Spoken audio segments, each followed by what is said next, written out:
Good evening, everyone.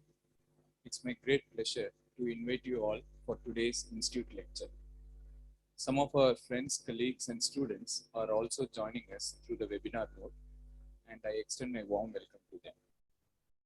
The speaker for today is Professor Ajit Kembhavi, a distinguished scientist in the field of astronomy. Today, he is going to talk to us on the first image of a black hole and the first detection of a lone black hole. I would now request Professor Pankaj Jain to introduce our speaker.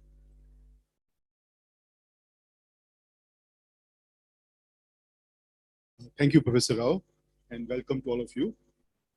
It is my distinct honor to introduce Professor Ajit Kembhavi, whom I have known for almost 25 years. Professor Kembhavi is a distinguished astronomer and Professor Emeritus at IUCAA. He was one of the founder members of this institute and also served as its director. I've known him over the years, and what I find truly striking about him is the energy and dedication that is put into his work over the entire years.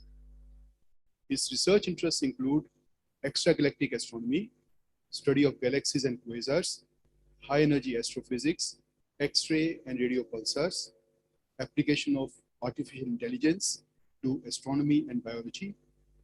He has published, of course, he's published many research papers and also published several books, both in English and in Marathi.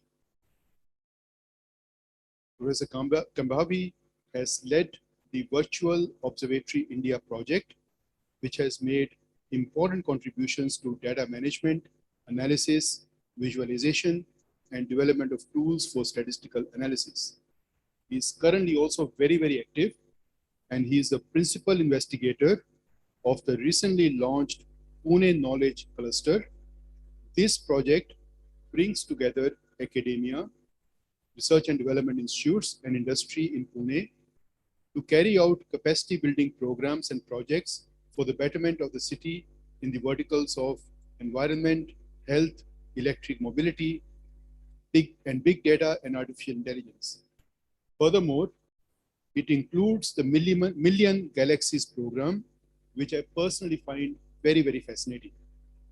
In this, he in fact plans to involve anyone, and I really emphasize anyone, who may be interested to contribute to astronomical research by classifying observed images of galaxies. Perhaps in future, I'll find some opportunity to have a session, a hands-on session on this particular program out here in IIT Kanpur. Professor Kembhavi holds many prominent positions. I list a few here. He has been a member of the Space Commission of the Government of India and is presently a member of ISRO's Apex Science Board. He was Vice President of the International Astronomical Union and former President, Astronomical Society of India. He is Chair of the International Virtual Observatory Alliance, Chair of the Scientific Council of the Astronomical Data Center at Strasbourg, and Chair of the Council of the Indian Institute of Astrophysics. With this introduction, I invite Professor Kembhavi to deliver his lecture, The First Image of a Black Hole and the First Detection of a Lone Black Hole.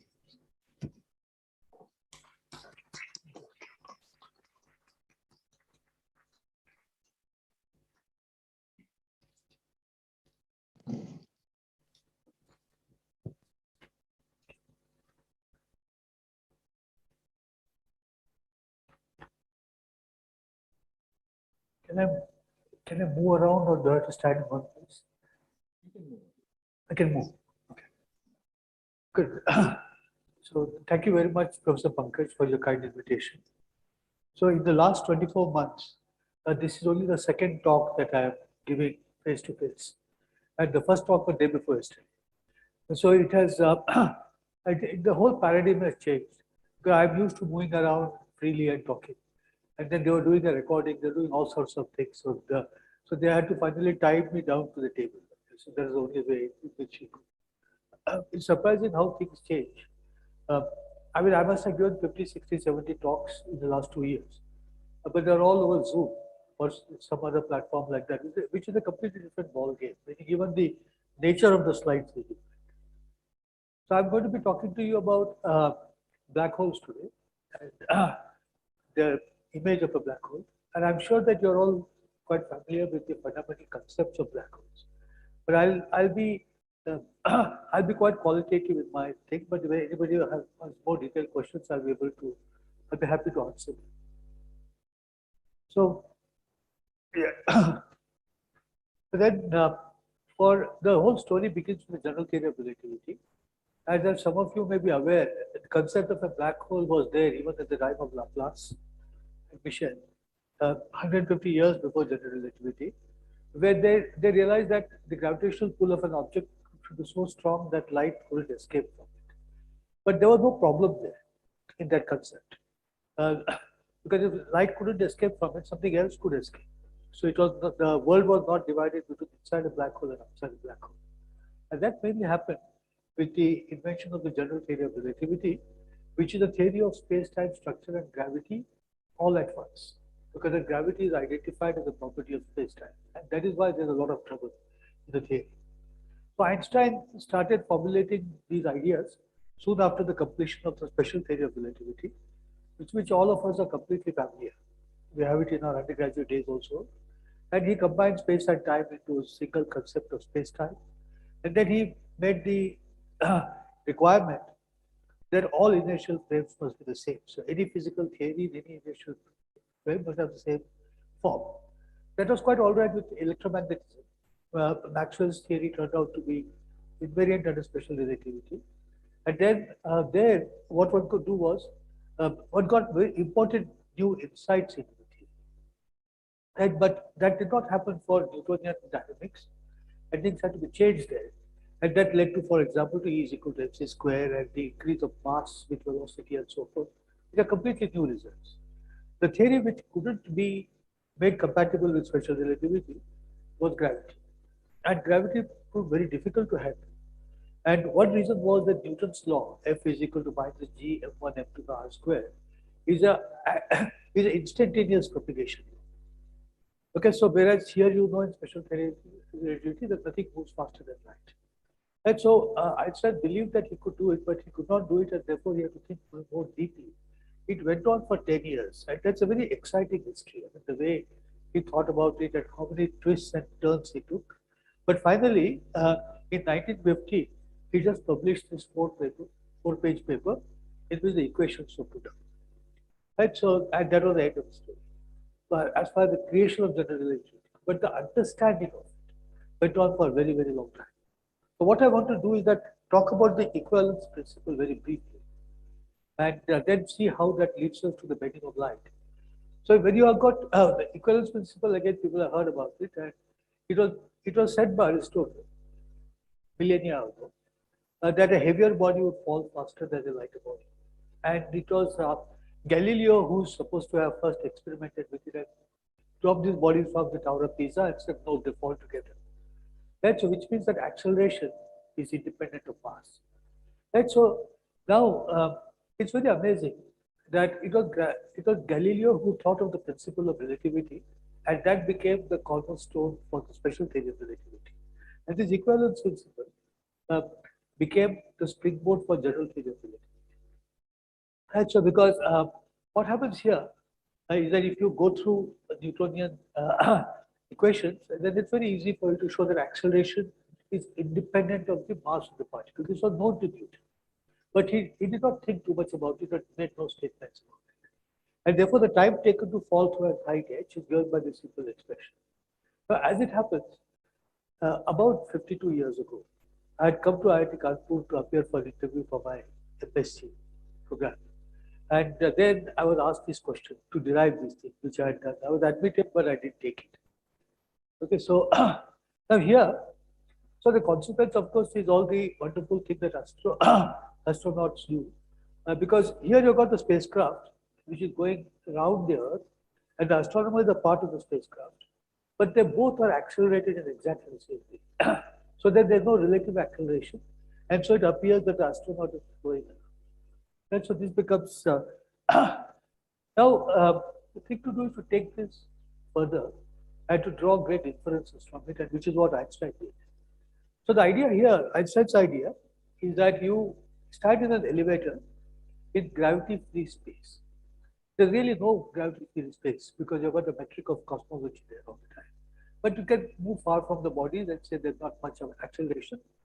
And then Einstein said that if you jerk the thing upwards, then you feel an acceleration downwards. Right? So then, so therefore, it is as if when you're the acceleration, when you're accelerated frame, it is as if that there's a gravitational field present.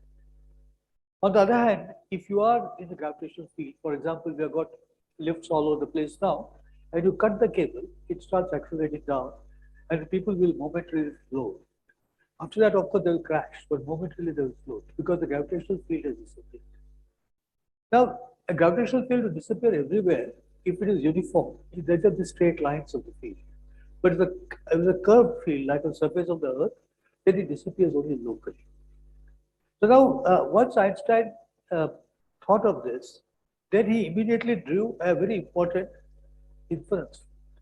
Because you see what happens here is that you've got an elevator which is not in motion, and then you have a beam of light going across, right? And then you start moving with a uniform velocity upwards. And you can easily work out that the light will bend down in a straight line, which is no surprise to anybody. You see it happening all the time.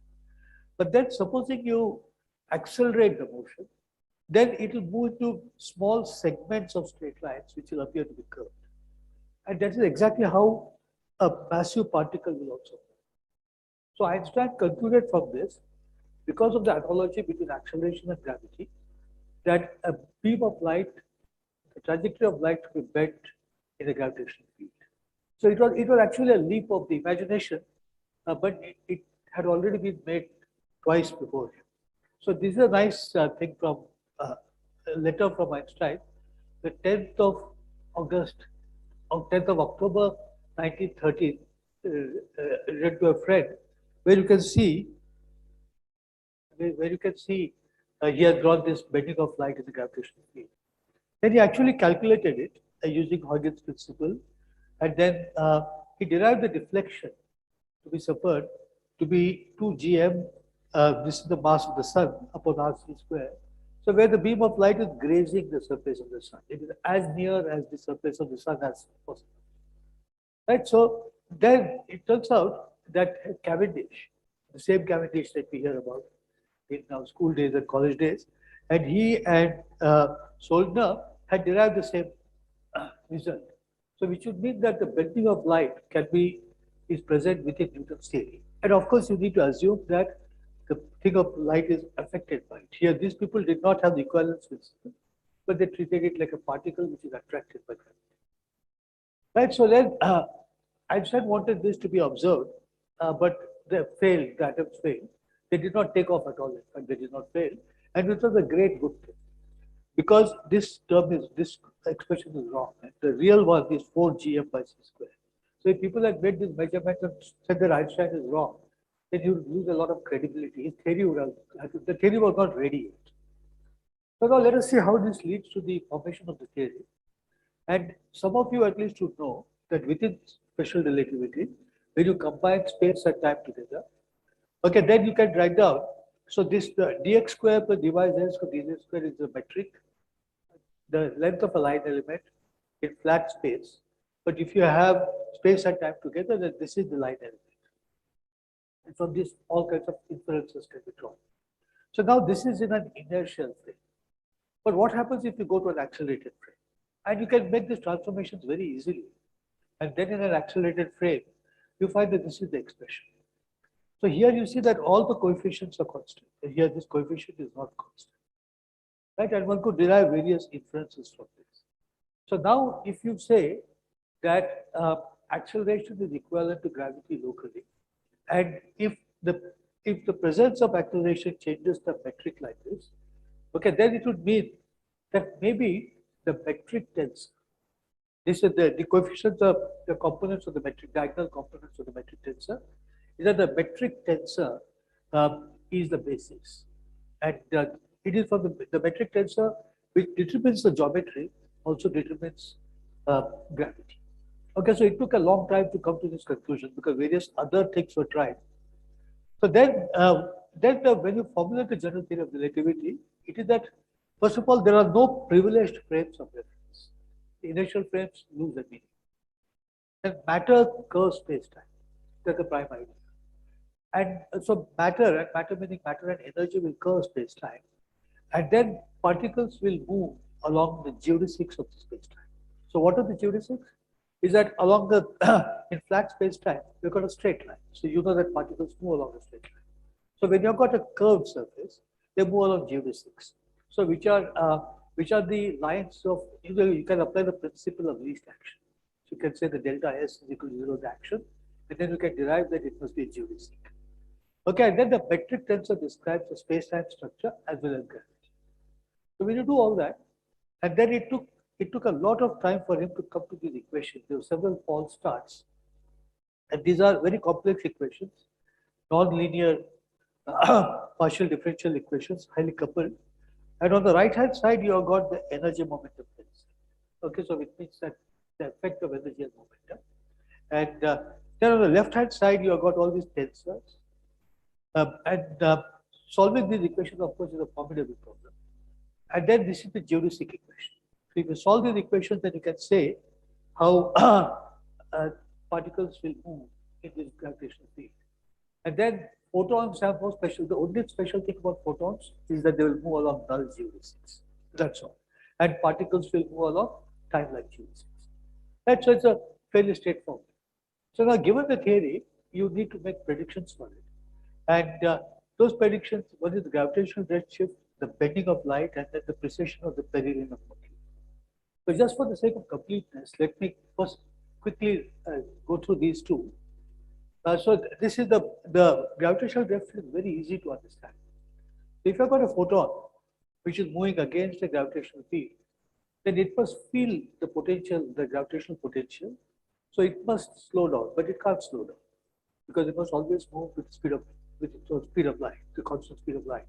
And so, but its energy decreases. And when the energy decreases, the frequency decreases, the wavelength increases. So the photon becomes redder as it moves up there. It's as simple as that. And then if it pulled in by gravity, it will become blue. Right? And this is a small effect. It's completely measurable. And there are various experiments to prove this. And for us, of course, this is incredibly important. Okay, because the time dilation which arises because of this redshift has got to be built up into the satellites and provide us with GPS. So if you don't do that, in a very short time, all the coordinates will become askew. Right? So this is a real effect which is required for our real everyday applications which we just take for granted. The precession of the perihelion of Mercury. So first of all, why Mercury? Why not the other planets? The answer is simple because Mercury is closest to the sun. So you will feel the gravitational effect the most. So if you, in Newton's theory, and this was first said by Kepler, that the thing moves along ellipses, but his was a purely observational description. And then you can prove that using Newton's theory, and then that if there's only the sun and just one particle, which is Mercury, then it would move along a perfect ellipse. But in the real world, there are all the other 7 planets, and there are smaller objects like Pluto.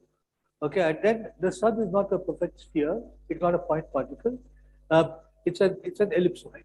So when you take all that into account, the net effect is that the ellipse keeps rotating very slowly.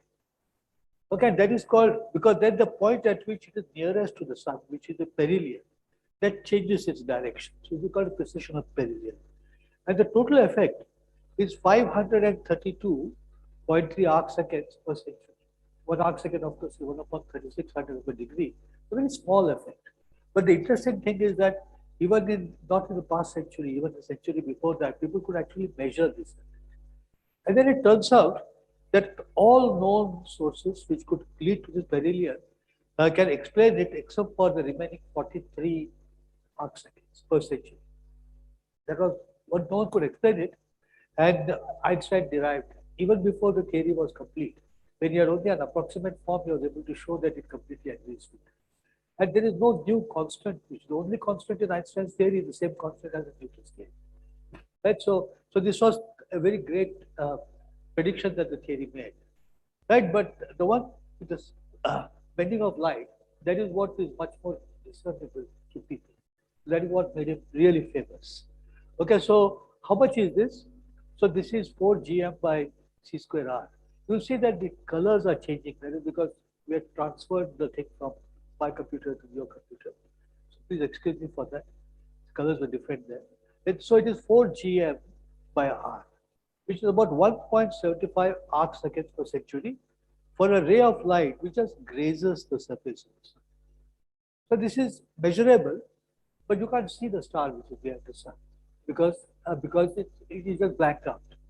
Right? So what you therefore need is therefore you need a total solar eclipse. Okay, because the sun is momentarily, the face of the sun is momentarily covered by the shadow of the earth, and you can actually see stars behind the sun at the time.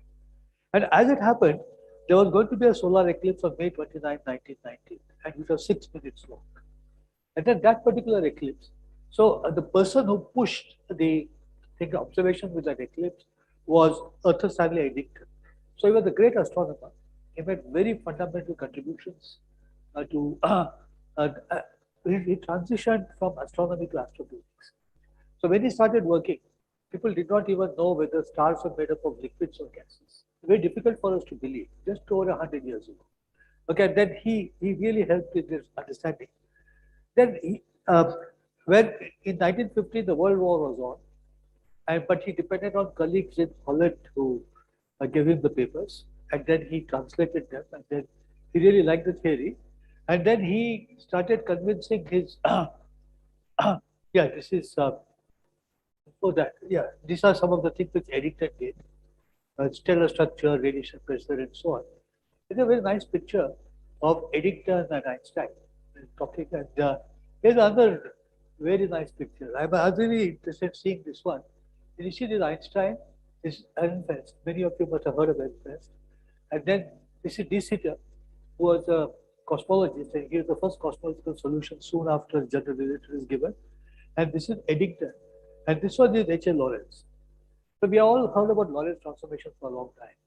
Okay, but to me, Lorentz was like Valmiki, okay, meaning that he's a great author, he has done that, but I could never imagine him as a real person.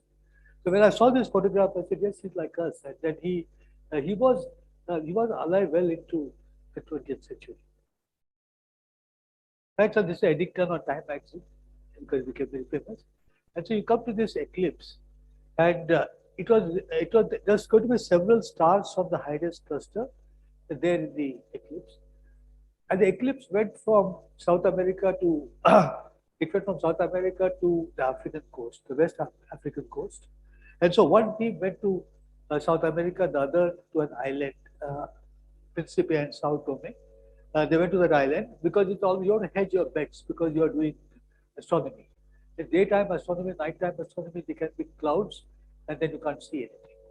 Right? So the people involved were Eddington convinced Dyson, who happened to be the astronomer royal and the director of RGU, and more importantly, the chairman of the Eclipse Committee. Right? So you got the right person. They said, we'll do it. And the thought of it, the World War was still going on. They had to wait for the war to be over. But it conveniently got finished in 1918. So in 1919, they went on the eclipse. Okay, and then on that day, what happened, May 29, 1919, was that there are very heavy clouds in South Africa. It's completely normal for astronomers. Okay, and then, but the clouds thin, and you could see the sun and the stars. So they quickly got some pictures. At the other side, at Sorbal, the weather was fine, but the telescope didn't work. Which is also again completely normal. So the 12-inch telescope, you don't need much bigger one because it's the sun that you're observing, and that didn't work. So they had taken a backup 4-inch telescope and they did all the observations with that. So many people have 4-inch telescopes at home, so you could in principle do this observation with it. Right, and then you see, this is this particular star is expected to be at this position, and this is a plate taken before the eclipse.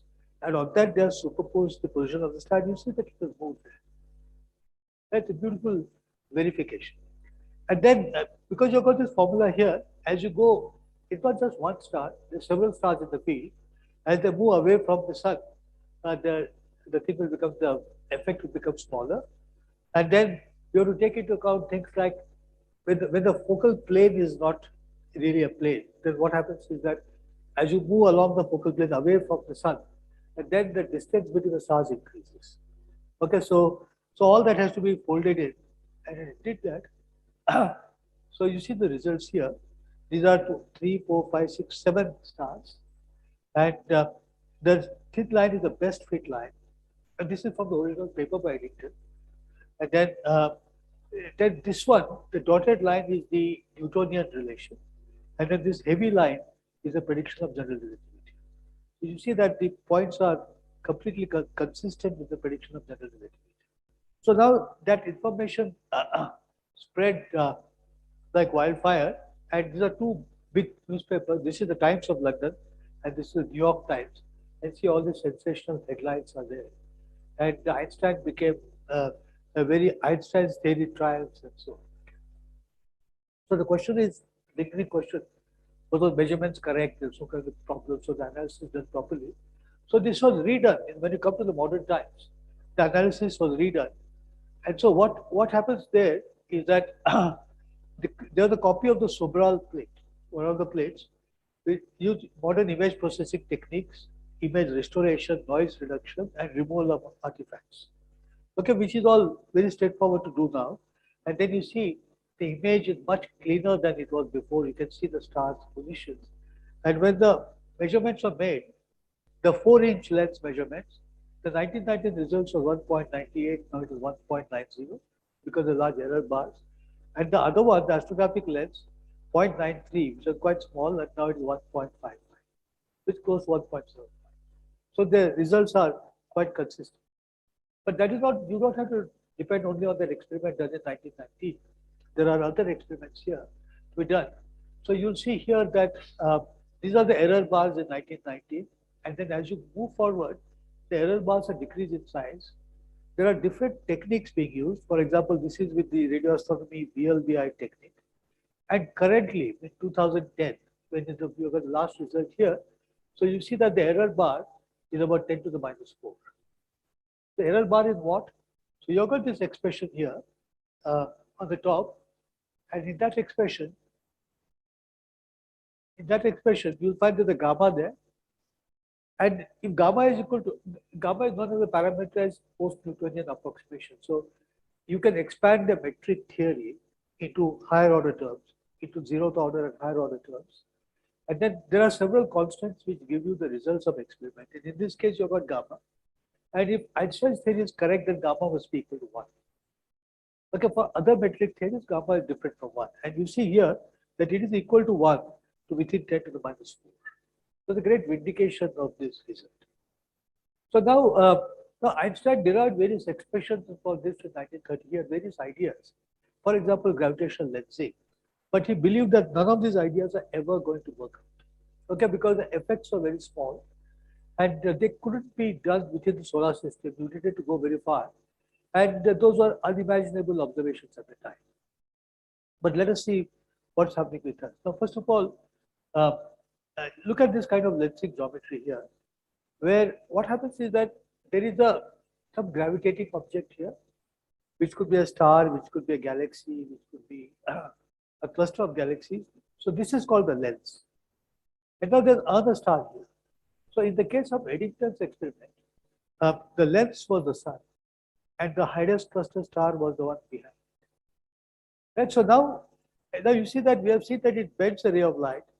But if you see, imagine that the star is exactly beyond the lens. Then by symmetry, what you would expect is that the light need not be bent only in one direction. By symmetry, you will get a cone. Okay, and when you observe it with a telescope, you should see a ring there. Now, if the ring is resolved, you will actually see a ring. But if the ring is not resolved, okay, it would mean that the size of the ring becomes so small that all the light is at the point source, then the source becomes brighter. So do you see that the source is brighter? Either you see the ring, or if it's not resolved, you see a bright source. Both of these things are important for us today. Okay, so this one is called Einstein Ring because Einstein talked about it, but he sort of thought it's completely useless. Right, so now there can be other geometries also. I mean, you might find it extremely unlikely that there'll be the observer, then the lens and the star are a straight line. But it actually happens fairly routinely because our cosmos is very large. There are many, many objects. So these things happen. But when they are not in a straight line, then depending, it's a pretty complicated geometry, and depending upon what happens, you can see multiple images, 2 images, 3 images, 4 images, all sorts of things are there. There are many different laws, and this has been worked out extremely well. Okay, so look at this observation now, and you actually are seeing this red thing that you see is an infrared image. Okay, near infrared image, which is taken by the it's the Hubble Space Telescope, and you do see this beautiful ring which is present. Okay, and then this green thing that you see is a radio observation, okay, of the same object, and then you can see the partial ring there because the rest of it is absorbed. So therefore, what Einstein thought of at the time actually is present here. So you should if you're alive, you would have got another prize for this. Right? And then look at these multiple images. So what happens is at the center you've got a galaxy, and there is a quasar behind the galaxy, but not exactly behind it. And then the geometry is such that instead of seeing a single quasar, you're seeing 4 images of that quasar. So how do you know that these are not 4 quasars? How do I mean, I tell you that 4 images of quasars. So that can be proven very beautifully. For one thing, all of them will have the same redshift. So every cosmic object has a thing called a redshift, and redshift is indicative of distance, and all of them have the same distance. Okay, number one. Number two, the light which is coming to you lensed along the lens rays, they all follow different paths, which means that the time taken for the light from the different images to come to you is slightly different. Now, quasars keep varying because of the very nature. They vary in the optical, they vary in the X-ray, they vary in everything. And you see that supposing it is varying with a certain pattern, okay, they really don't have a periodic pattern yet, but there are these variations. Suppose they happen with a certain pattern, then different images should show patterns with different phases. Because light is coming different times to come to it, and which is indeed true. You see the different phases, and those phases are consistent with the derived cosmological distances, and therefore you know that these are actually the same images of just one object. Right, and here you can see the lensing is done by a whole cluster of galaxies. A cluster of galaxies can have 50, 100 galaxies or 1,000 galaxies. And then if there's something behind it, and so you see that all these galaxies, the weird shapes here, these are not the real shapes of the galaxies, it is like in the old days when you went to museums, you used to have these bent mirrors there, and you look at it, your face looked very distorted. So it is like that, galaxies get distorted. So now, this is not just each thing is not just an additional proof of Einstein's principles, but these are all extremely important cosmological proofs, right? Because you know that a galaxy is producing multiple images of the quasar, but then how those images are produced depends upon the structure of the galaxy, right? So therefore, and here you're getting information about clusters of galaxies. So you've got strong lensing, you've got weak lensing, and then you've got what is called gravitational microlensing. Okay, so gravitational microlensing is actually what Eddington saw, the lensing of a star by another star. Right, so you see what kind of an effect which it led to. So you've got a star here, and you've got a source star at a distance, and this star just keeps moving. And as it moves, the angle of bending will change, right? Because the inclination of the ray will change, and so the bending angle will change. And then, because the stars are all very far off, they're not resolved. Right? So all the rays which converge to each other because of galaxy lensing, you'll see them just at one dot, which means that the intensity of the star should depend upon where the two are relative to each other. Okay, so you see this beautiful experiment which has been done. There's a survey where they've got hundreds of these objects. So you see that as the star moves behind it, the intensity keeps increasing. And when you're exactly behind it, you will get the maximum intensity. Right? Because I told you that this unresolved ring that you see, and then it goes down here. And so now the interesting thing is this tip here. So what is this tip? So if you come back here, you see the planet going down the star. Okay, the planet does its own microlensing, and that leads to this peak. So which means that you've got a new method for the discovery of exoplanets. So until 1995, there were no exoplanets known, but the first one was discovered in 1995, for which they got the Nobel Prize. And then now we have got thousands of these planets. And this is a very nice way of discovering exoplanets. All right, now having done this, now let me move towards a black hole image. How was the first black hole image formed? Right, so, but in order to do that, I just need to take you a little bit through the motion of particles, mainly photons in black hole geometry. So what is a black hole? So a black hole is a point particle, necessarily a point particle. So in Newton's theory, we've got point particles. And so the gravitational field around them is the equipotential surface is spherically symmetric. And that is because of the symmetry, inherent spherical symmetry which is present. Okay, so and you know that any point which is a distance r away, the field is gm m by r square. So if we go minus gm m by r square, the potential is equal to minus gm m by r. Completely simple.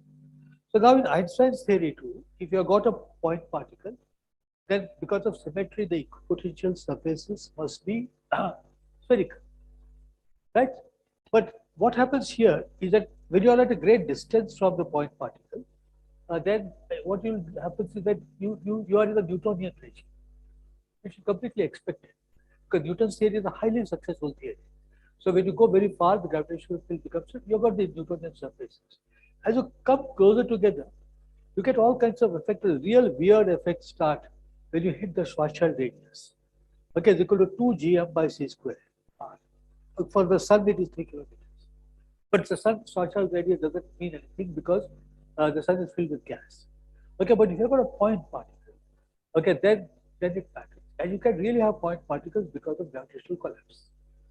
Right, so now the property of the Schwarzschild surface is that if you are inside, then you cannot come out of it because it is the analog thing that you need a speed greater than speed of light. Okay, then actually what happens is that if you look at the light cones around it, when you reach the Schwarzschild surface, the light cone just bent towards the singularity. So space and time get flipped at the Schwarzschild surface. Okay, so then, so you've got, now nothing can go out, and nothing meaning literally nothing, because nothing can move faster than light. Right, so the inside of it is completely disappeared from us, and that is why it is called an event horizon. This is for a point particle, but what happens with the point, this is by Martin Schwarzschild, he was in the First World War, and then this is the metric that he wrote down. Right? It's incredibly useful. But the next one is what is known as the Kerr metric. So here you've got a point particle, and the point particle is spinning. You can say, how can a point particle spin? It's like an electron. An electron is a point particle, but it has got spin. Okay, when it does that, the geometry becomes horribly complicated. So the first solution, the Schwarzschild solution came in 1916, and then the solution for a point particle was derived by Roy Kerr in 1963. I mean, as late as that. I won't put down the metric, but what happens? Interestingly, what happens is that you can prove that black holes can have only 3 properties. Okay, the mass, which is the Schwarzschild solution, and then the spin, which is a Kerr solution, and then you can have a charge. You can put an electric charge on it. And then if you do that, then you get the Kerr-Newman solution. But you know that black holes are derived from ordinary matter. And therefore, like ordinary matter, they should be electrically neutral. There are as many positive charges as negative charges. So that is only a hypothetical solution. And then there's a no-hair theorem, which says that these are the only 3 properties. All the other properties, any other property that they may have, with all kinds of funny asymmetries and things like that, those will get radiated away as gravitational waves, okay, when the black hole is formed. Right, so now let us see what happens to a light ray. Now we have seen here that a light ray will bend, but as it moves closer and closer, the impact parameter decreases. So it is moving closer to the black hole, the bending becomes more and more. And very interestingly, if you are at a particular limited trajectory, which is r is equal to 3 times 1.5 times the Schwarzschild radius, if you are that trajectory, the light ray gets trapped around the black hole. Okay, so then you get what is known as a photon sphere. All the photons are there, which moved out of the black hole with smaller distance, they become trapped. So why do they become trapped like that? That's easy to see. You must have done this exercise where you got Newton's theory and you write it down, motion of a particle. And then you get an expression, kinetic energy plus potential energy is equal to constant. But you have to add, that kinetic energy consists of two parts, and one part of it is energy due to centrifugal motion, the centrifugal force. And then you get an effective potential. And then you can work out all the trajectories of the particle in that effective potential. But this is the relativistic effective potential for a trajectory, a photon trajectory. And you see that when you're coming from infinity, this is a weird thing. It starts and it disappears, as it not is. So you see that you have got this potential and goes up there and goes down. And so this is the thing for 1.5 times the Schwarzschild radius. So if a light ray comes and hits there, it can get trapped and keep going in a circle. But that's a very unstable object. It is going in a circle because if you try push it inside a little bit, it will fall into the black hole. If you push it outwards, it will go to infinity. Right? So, so then another important thing is that any photon which comes to less than this radius from the center of the black hole will fall into it. Because any photon that comes closer than the event horizon will fall into it. But other photons also fall into it because of deflection. So it is these properties which lead to the appearance of a black hole. So for accreting black holes embedded in a geometrical thick, optically thin mesh and so on, these people is a large group of people and they form what is the Event Horizon Telescope team. They realized that you could use the presence of the event horizon and the bending of light to produce actually an image of the thing. So how do you produce the image? Okay, so first of all, you need the size of the image, the size of the event horizon is extremely small. So you need very high resolution. And that the high resolution cannot be provided by optical things. You need milliarcsecond resolution. And the only way to do that is use radio astronomy. Okay, because then you can have dishes of different continents, and then you can combine those together in phase to produce the interference pattern. So you need radio astronomy, number one. Number two, and you've got radio astronomy at all sorts of wavelengths, megahertz range, and then the gigahertz range, and so on. But here you need to go to the millimeter wave radio astronomy. And that was non-existent some years ago, but there are lots of telescopes now doing millimeter wave radio astronomy. And why millimeter waves? That is because you want the cloud of matter which is there to be transparent to the radiation. Because if it is not you see the sun is not transparent to its own radiation. And therefore, the yellow disk of the sun that you see is only the top 50 kilometers. We cannot make out what is inside the sun. But if it were transparent, then you'd see all the photons coming towards you. And therefore, you are probing the inner part of the sun. So you need to make observations at millimeter wavelengths. And so there are 8 telescopes in 6 different locations with different baselines. And you know that the diffraction limited resolution was 25 microarcsecond, extremely fine resolution. So now, once I thought of this, they thought, which are the objects that they can see easily. So they identified 2 objects.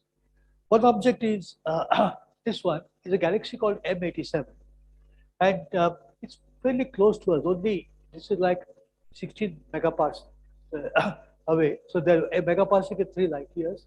So this is like 48 billion light years. Okay, and then so one knows that there is a supermassive black hole in it. And when you look at it with radio astronomy, you see this radio telescopes, you see the jets coming out of it. And the jet is emitted and it's just there in one direction. And that is because of the rotation of the black hole. So it turned out that this is a good candidate to be observed by the Event Horizon Telescope. And another good candidate to observe with the telescope I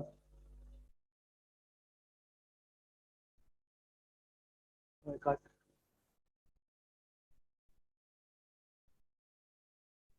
Okay. And so another good candidate that you observe is the center of our own galaxy. So if you go into the center is very difficult, but what you have to do is that you have to use near infrared, I think, because otherwise the dust absorption is great, You need very large telescopes because the dust again makes things dimmer.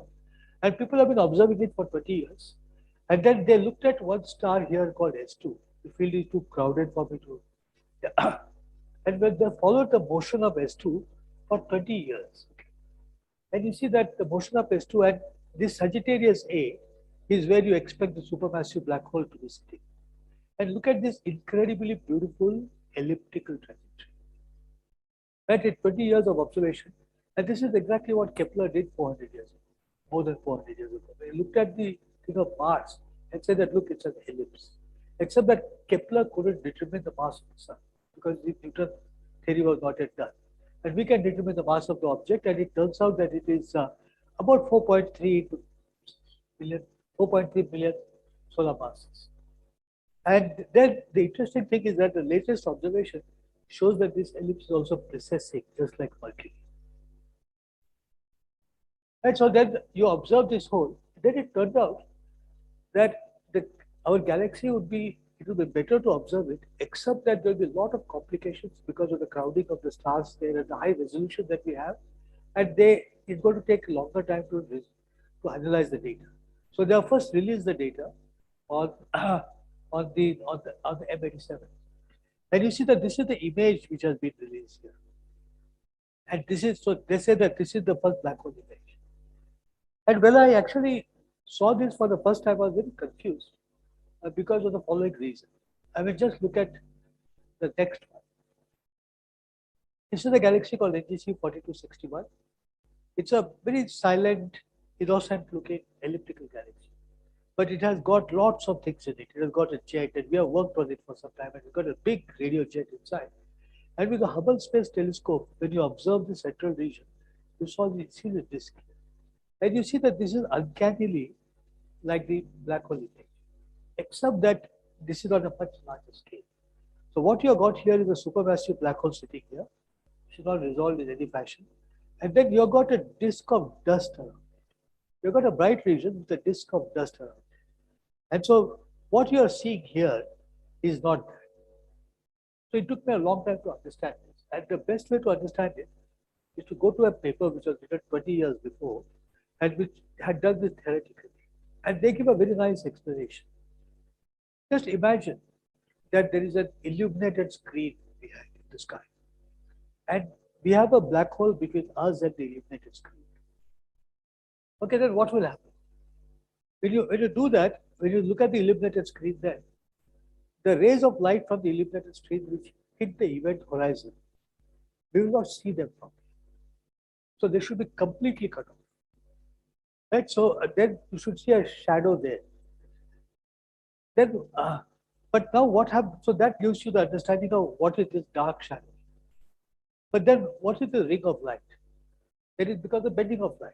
The thing which comes from the screen towards you, the light is bent. And also there are photons which are emitted from the front of the black hole. Right? So if you do all that, then you start getting an understanding of this image. Then what is, in reality, what is this? So just imagine that you have got gas around the black hole. Now the gas accretes onto the black hole. The voice is gone.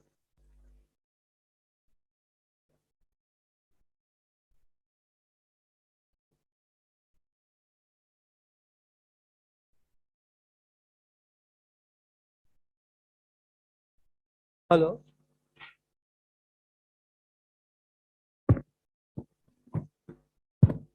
Hello?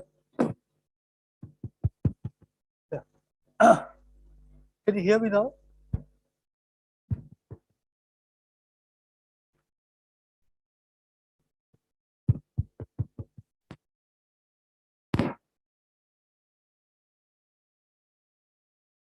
Hello? Okay. Reduce it slightly. Hello? Yeah. So you can, now so what is happening in reality is that there is a gas surrounding this. The gas is falling onto the black hole. And the gas gets heated and is emitting light. The photons which come close by, close to the black hole, so they form a photon sphere around it. That you remember I told you about the photon sphere. So there's a thin photon sphere which is spread out because of the effects of the telescope. And in the center, you've got the event horizon. And why is this bright? That is because there is rotation of the gas this way. So because of the rotation, because of the Doppler boosting, the bottom becomes brighter and then the top becomes darker. And so these simple effects on the bending of light exactly can describe this. And so you see that the simulation, and these simulations were really made in, as I told you, 20 years ago. So here you have got a thin photon sphere that you see at the shadow of the black hole. And when you actually observe them through the telescope, then the telescopes always broaden these things because you're convolving the thin image with the response of the telescope. And therefore you see this beautiful structure. And so now the next one will be the center of our galaxy, and then we'll get better and better images. All right, now the last part, about 5 minutes, and this is a lone black hole. So what is so special? You see the black hole does not emit any radiation. So the black hole sitting somewhere in the galaxy, you're not going to be able to see it at all. Right? You only see it when it interacts with matter. So now you see that cases of extreme interaction. So where you have got what is known as the X-ray binary source. So there is a black hole here, and then there's a star close to it, and the two are in orbit around each other. And then, so Professor Yadav is a great expert on how to actually observe these things. They built the LAX PC for AstroSat, for observing X-ray binary sources like this. And then, so you see that gas is being pulled in, and because of the angular momentum, it forms a disk around the black hole. And it gradually seeps into the black hole, and then you get the jets out of it. And so, therefore, you know that the black hole is there because of the effect that it has on this gas. It emits X-rays, which can be easily detected. And so that's why a lone black hole can't do this. Other case for a black hole, you've got a supermassive black hole like in M87, which has got matter going around it, and it emits these giant jets that you see in M87, and again you can detect the black hole.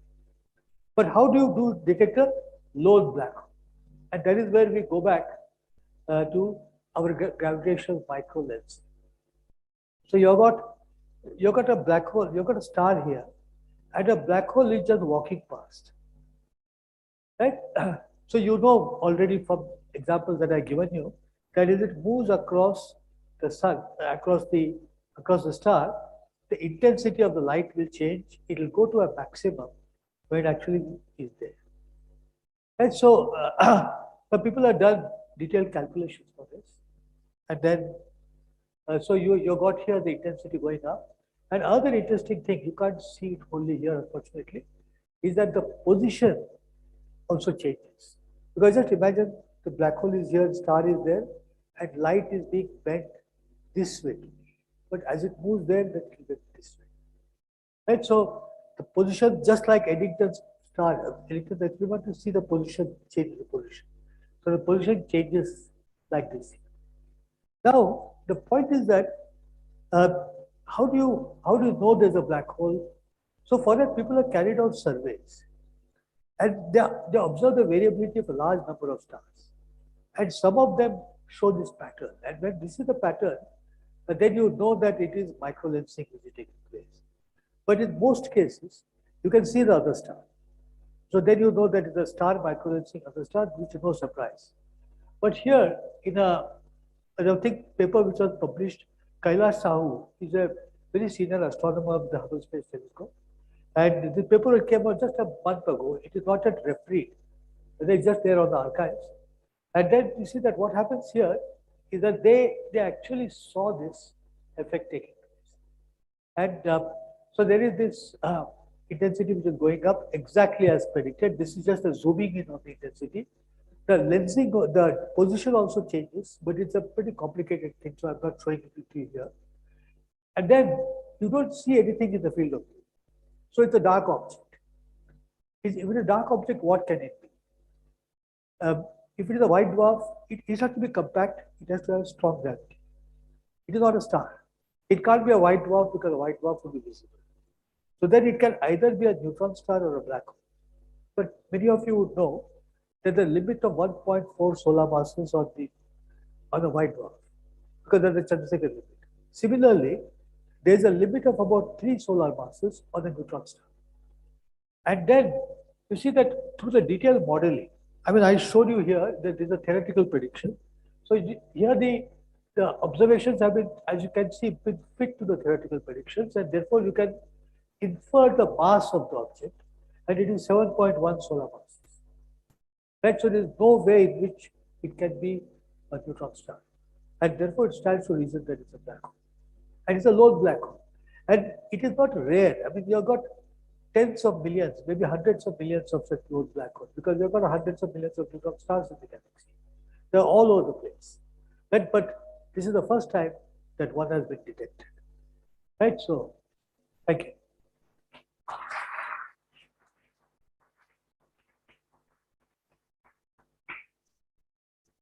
Thank you, Professor Kembhavi, for this fascinating talk and also sharing your insights on gravitational lenses and its impact on cosmology and astrophysics.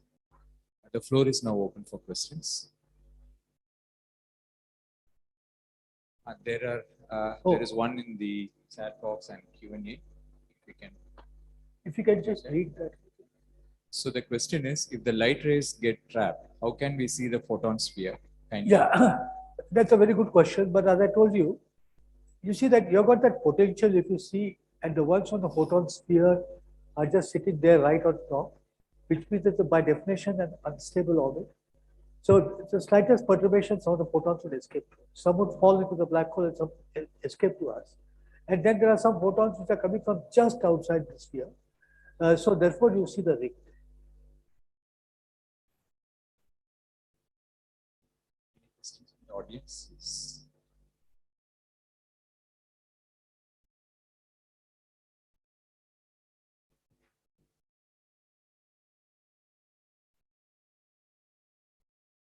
Hi.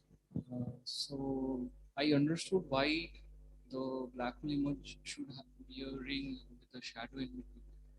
Could you kindly explain once more why the lower half is brighter than the upper? Oh, that is because, you see, the first example I gave you for understanding was the screen, illuminated screen behind the black hole. Okay, the second, you're trying to interpret this model in terms of a sphere of gas. Okay, and then the photons are seeping in because of the sphere of gas. The gas is falling in and those are illuminated and photons are emitted. But just imagine if that the sphere is rotating along an axis which is this way, the sphere is rotating this way.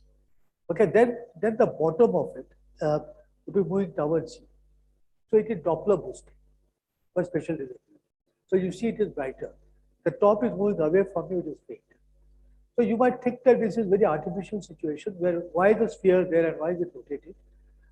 What actually happens in reality is that there's a jet coming out. Okay, and then the jet has a magnetic field and the jet is rotating. And you're seeing a portion of the jet.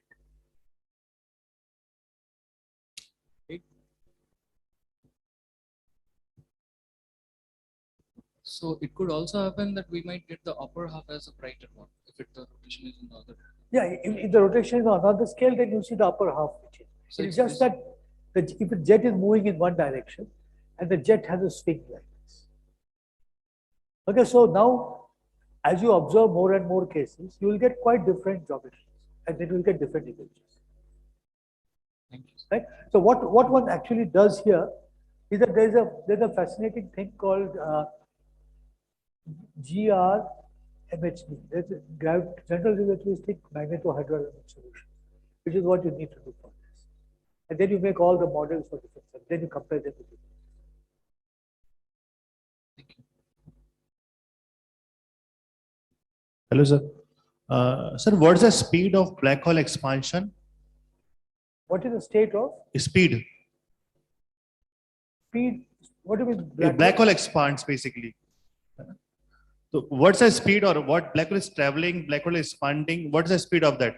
And yes. The speed with which the black hole is traveling across. Yes, yes. So the black hole, it is a galactic object. Okay, so at the galactic object, and it has got mass like a star. And all these objects typically move with a speed of about a few hundred kilometers per second. That's the kind of speed that you have in the galaxy. Because if they move much faster, then they would go away from the galaxy. Because the motion comes because, first of all, because rotation of the galaxy, the plane of the galaxy, and second, random motions. So sometimes they move faster because they're ejected in supernova explosion. But you can take a good number in several hundred kilometers per second.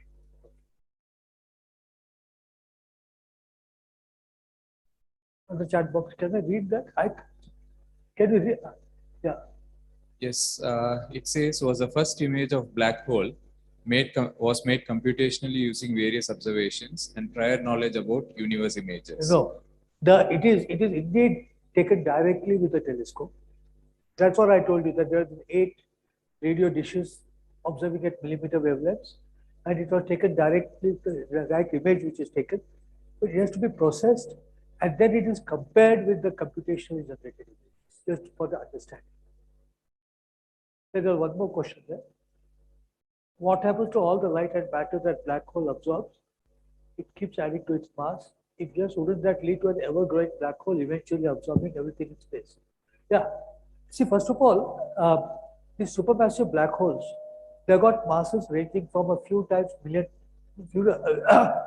times the sun to a few billion times the sun. And so now there are various possibilities. One is that you form a small seed black hole in cosmological times, and then they keep attracting, they keep swallowing matter. At what rate would they need to swallow matter? Just one sun per year, because the universe is about 10 billion years old. Right? So a black hole, a non-existent black hole also could go to 10 to the 9 solar masses in a billion years. So we have a long time to do that. Okay, so it is indeed swallowing it. So why doesn't it swallow the whole universe? For the same reason that the sun doesn't swallow all the planets. Right? Because everything is moving, and then you've got gravity, you've got the centrifugal force, and therefore we don't fall into it. So if you're moving very slowly and you come close to a black hole, you will definitely fall into it. Sir? Yeah. The black hole, it vaporizes after some time due to this Hawking radiation. Can you explain how it vaporizes? I'm not a great one for that, but basically the simplest way to imagine that is because of all the quantum processes outside the event horizon. So because it's curved space-time, what you need to do is quantum theory in curved space-time. And when you do that, you'll find that there's a spontaneous generation of particles. There's a negative energy and positive energy. The positive energy particle escapes to infinity. The negative energy particle falls into the black hole. As a result of which the black hole mass decreases just a little bit. So if it goes on, then the black hole mass will vanish. So it's called the black hole evaporating completely. Now, unfortunately, the rate of evaporation is significant only for black holes of mass less than about 10 to the 15, 10 to the 14 grams. Okay, but the kind of black holes that we know have minimum mass of 7 times 10 to the 33 grams. So there the process is very, very slow. You will not see it.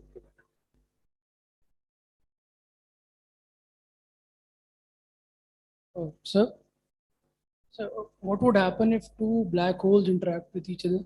Would they be just like any two major stars interacting? Have you heard of gravitational waves? You know, that's a beautiful experiment, the LIGO experiment.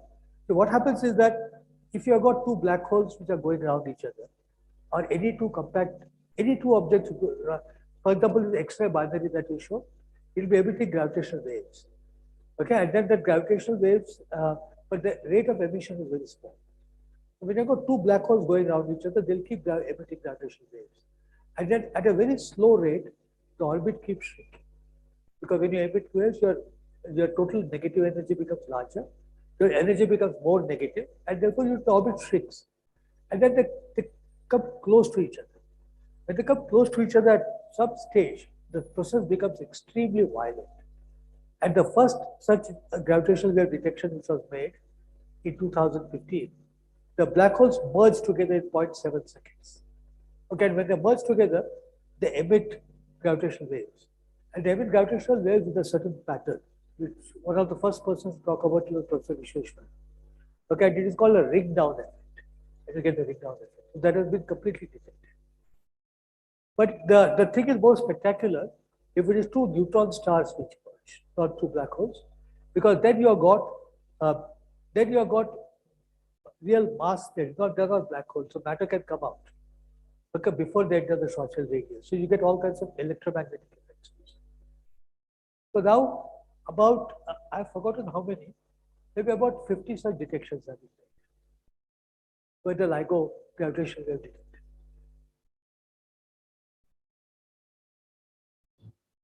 I have a question. Which came first, galaxy or black hole? Now that is a question which I mean you should start doing a PhD in, because it's an active field of research.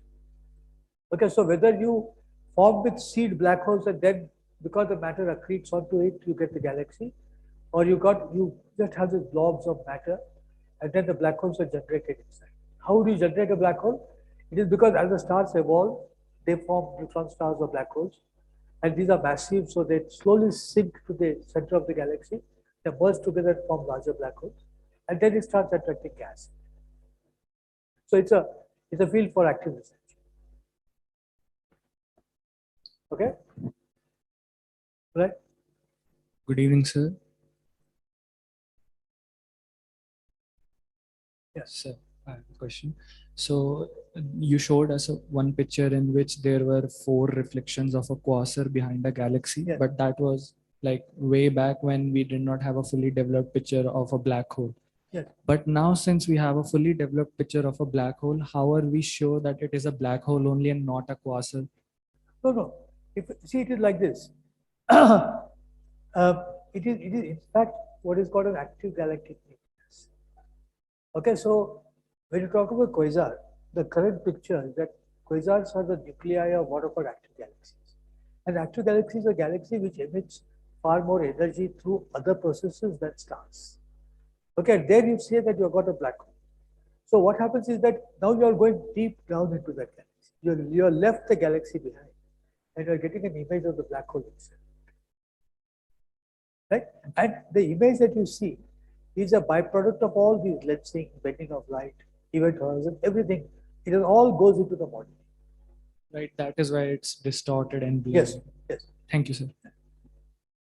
So in the interest of time, we probably have time for one last There's question. one question from there. Yes, this side.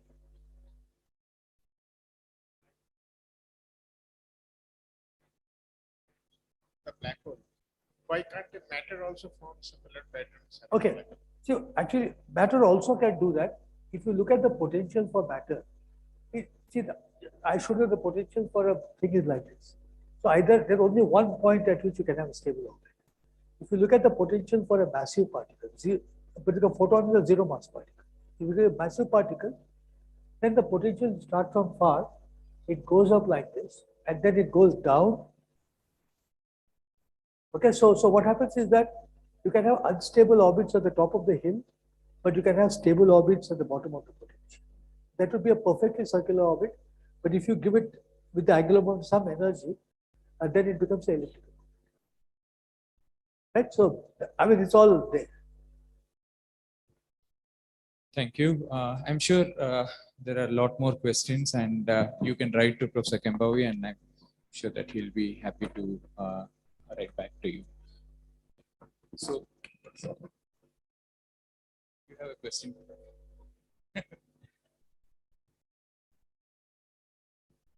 Sir, why there is a phase variability in the image for you serve for quasars, for images of quasar? Phase variability, because it's the same object, I think. no, it's the same object. But you see, why do you see 4 images?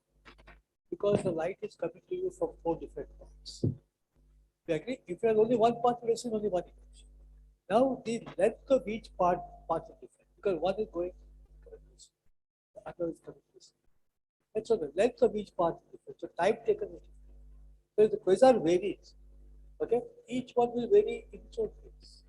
Because one thing comes at 1 o'clock, the other one comes at 1 o'clock plus 5 minutes, the next one comes at 1 o'clock for 10 minutes. So each image varies in a different phase.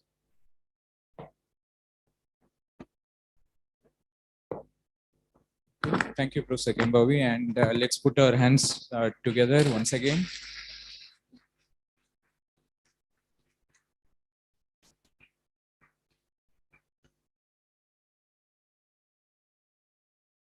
So we do have a small token of appreciation from the institute.